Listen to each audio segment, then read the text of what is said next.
Welcome to the Energy Exchange, a podcast for deep feelers and quiet leaders. Here, we explore what happens when we start working with our natural energy in both our business and personal lives. I'm Colleen Wolak.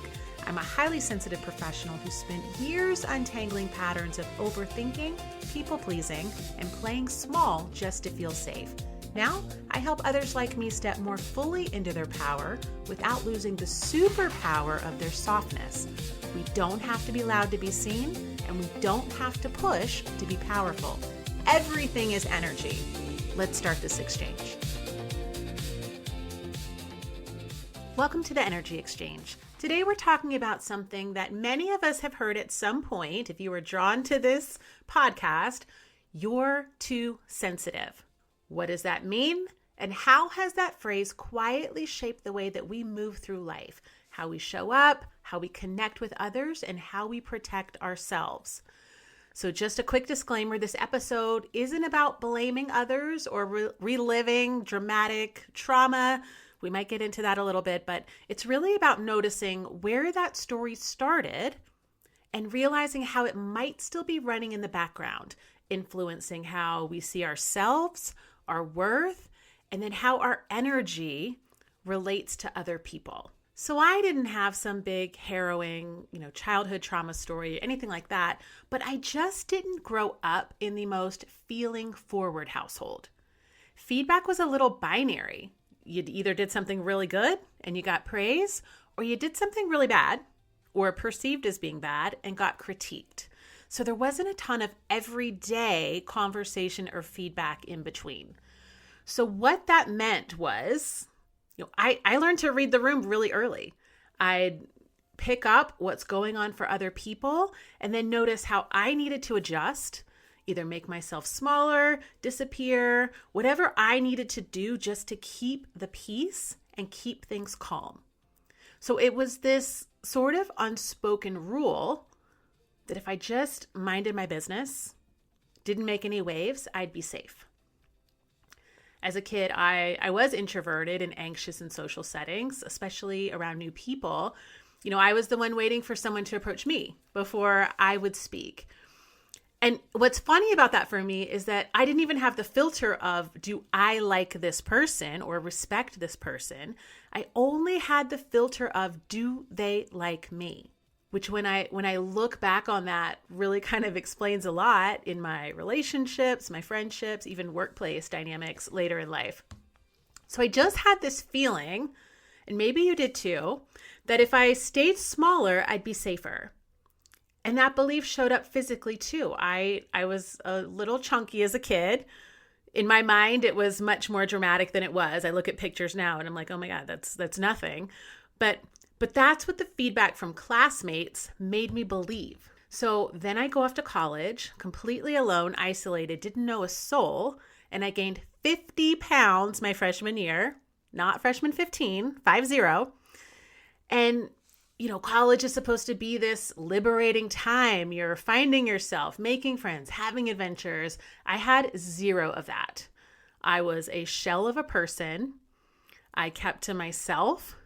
I had multiple, meals a night at the dining hall. I had a couple other friends who were in, that space, although I'd hesitate to call them friends. We just kind of bonded over that, being shells of people. But on top of that emotional wall that I'd always had, I now also had this physical one. And so the only area I felt a little confident in was in work or, my studies. But even that was because I was overworking. I was the one who stayed late, did the extra credit version of everything. I earned validation through effort. So even when I lost the weight later, like 100 pounds almost in my mid-20s, those emotional walls were still there. I was still an overthinker, a people pleaser, scanning every room for safety. And for the longest time, even after I'd lost the weight, I really thought that all of this, the whole time being inside myself, not being comfortable around others, I thought it was all about my weight. Like that was the problem. But that was really just the symptom. The real issue was that I did not feel safe to show up as I was. so many of us, when I'm connecting with other people in this space and who've had similar experiences, we have that similar conditioning. Like, it's not this dramatic thing that you can point to always. It's this really subtle, underlying, cumulative impact that we have. If you have caregivers, for example, that don't really model emotional expression, or you're, a quiet kid who doesn't ask questions, or maybe both of those things, you internalize that rule of staying quiet means staying safe. And then it snowballs. I didn't even realize this until my 30s, and I truly didn't live it until, like 40, how much of this traced all the way back to those very early years. When you're always reading the room for safety, you stop reading yourself. So that's where all of those kind of textbook traits of highly sensitive people, that's where those come in. The overthinking, people pleasing, overgiving. You're acting based on what you think someone else feels. But then you never actually check in with your own truth. It just hovers under the surface and just gets pushed down. And it might come out in a really dramatic way later on, but that's another story. But our own truth is staying inside, and it's festering. If I didn't know how to express myself, which I didn't, I would just cry. Like full tears. I have memories of doing this in the workplace even, which is crazy to me now. And I look back and I think like, oh my God, but I just literally didn't have the words. And if I did, I didn't feel safe saying them. So I'd shut down, I'd go silent, I'd wait for someone else to come and make it safe for me again. Either they had to apologize, extend the olive branch, make me comfortable. That sensitivity, it gets labeled as too much because it's too much for other people. We're putting a lot on other people when we can't speak up for ourselves, and we're looking for other people to make us feel safe. But really that too much, and I'm using air quotes here, it's just unspoken fear. It's our protection. So what do we do with that? So if we can kind of acknowledge where it came from, where do we go from there? Here is the reframe that has helped me a lot. When I think of, what does it mean to be a highly sensitive person? Sensitivity, all it is deep feeling. And there are going to be different expressions of that. And those will vary based on how you interact with those big, deep feelings and where you are in your life. My big, deep feelings look a lot different now when I feel really grounded and safe and I'm just like loving my life versus when I was 100 pounds overweight and I was really sad and I felt like a victim of my life. So for me now, my sensitivity, it's my built-in feedback system. And what it gives me is, number one, a deep noticing of other people, their energy, and then how that energy interacts with mine, which is super important. That's a thing that can get lost. I can acknowledge how you show up, but I also need to acknowledge for me how that interacts with my own energy. And then kind of along the same lines, it also serves as an early detection system for me for misalignment. I feel that in my body when something is not right for me, whether it's a person, a relationship, a client, a workplace, whatever that is, I feel that. So that energy that made me anxious as a kid is really the same energy that makes me really good at what I do now. In my marketing work, I'm not just thinking about my client who owns the business. I'm thinking about their clients. So I'm kind of projecting outward and holding space for all the different people who will interact with that message. So that's something that my sensitivity has really helped with. And I'm probably going to do a full episode on this at some point, but I've realized that in my friendships even, I'm really comfortable sitting in the gray. I can see multiple sides of an issue, not because I'm indecisive, sometimes, but not always, but because I genuinely want to understand why people see things the way they do. Like, what experience made Jim think this way, and what's happening in Josh's world that shapes his completely opposite opinion. Like, I want to know that. And that curiosity and ability to hold space for both has become one of my best traits, both at work and in relationships. And, it's kind of like curiosity is kind of like empathy in action.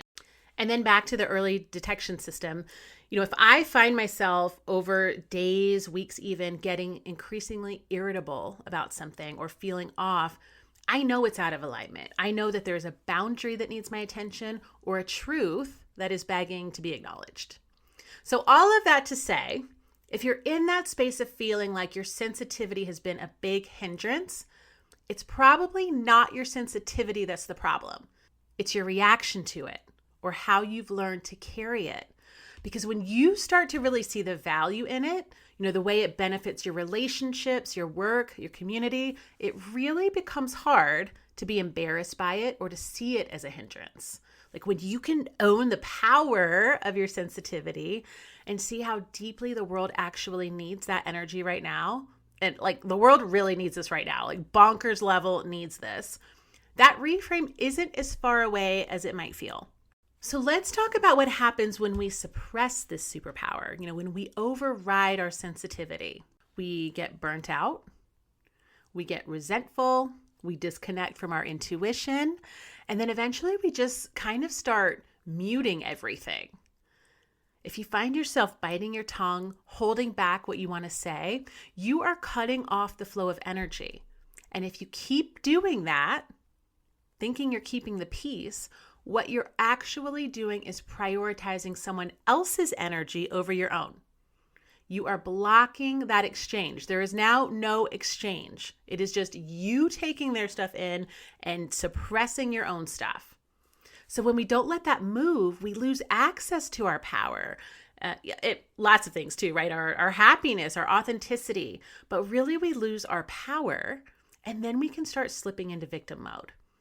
So we don't want to let someone else's energy or emotions run the show, whether that's your friendships, relationships, workplaces, because that's when we start to lose ourselves. And that's when all those things creep in, the burnout, the resentment. When we stop expressing our feelings, we stop the flow. We stop the exchange. Your sensitivity is your most powerful asset. I believe that wherever in our lives we've been told we're too much, that's exactly where our magic lives. That's your magic. But it's only your magic if you know it's your magic. The world desperately needs sensitive, deep-feeling, empathetic people right now. Desperately. Do not hide your magic. That feels like a great, empowering place to close out. If this episode spoke to you guys, I would love a quick review. It just would mean the world to me. It helps more like-minded people find this space. You can find me on Instagram at the.energy.exchange. That's with an X because that's all I could get. All right, until next time, honor your energy. You're not too much. You're never too much.